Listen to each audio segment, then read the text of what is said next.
এখানে তো মুসলিরা এসে মসজিদে নামাজ পড়ছিল, আর তখনই একটা লোক এসে সেখানে টাকার বান্ডিল ছিটিয়ে দেয়। তারপর সেখান থেকে দৌড়ে চলে যায়। তারপর সব মুসলি লুকিতে গেলে একটা লোক তো লোভে পড়ে বলে, আরে বাবা এতগুলো টাকাগুলো যদি আমি নিয়ে যেতে পারি তাহলে সারা জীবন বসে খেতে পারবো।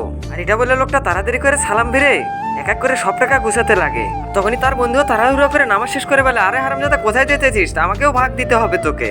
ঠিক আছে বাইরে চল। এটা বলে তারা বাইরে এসে দুইজনে ভাগ করে নেয় টাকাগুলো। আর একটা দোকানে এসে বলে, আরে ভাইজান আমাদের দুইজনকে 2টা কোকা কোলা দেন।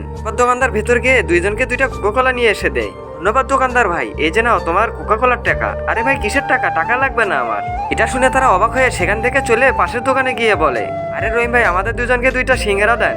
ঠিক আছে ভাই আর এখনই দিতেছি। তখনই বল্টু বলে, কিরে বন্ধু তুই দেখেছিস এই লোকটা কিন্তু আমাদের ইমাম, ভাগ্যিস আমাদেরকে চিনতে পারেনি। যে ভাইজান আপনাদের সিঙ্গারা, আর এই সিঙ্গারার কোনো দাম দিতে হবে না, একদম ফ্রিতে দিলাম। এরপর বল্টু আর তার বন্ধু সিঙ্গারা মুখে দিতেই তো হঠাৎ বল্টু দেখে তার নামাজে বসে মন বসতেছে না। তারপর কি হলো এটি দেখার আগে দুটি সময়ের মধ্যে মাকে ভালোবেসে থাকলে ভিডিওতে লাইক দিয়ে চ্যানেলটি সাবস্ক্রাইব করে দিন। আর যদি শয়তানকে ভালোবেসে থাকেন তাহলে কোনো কিছু করার দরকার নেই।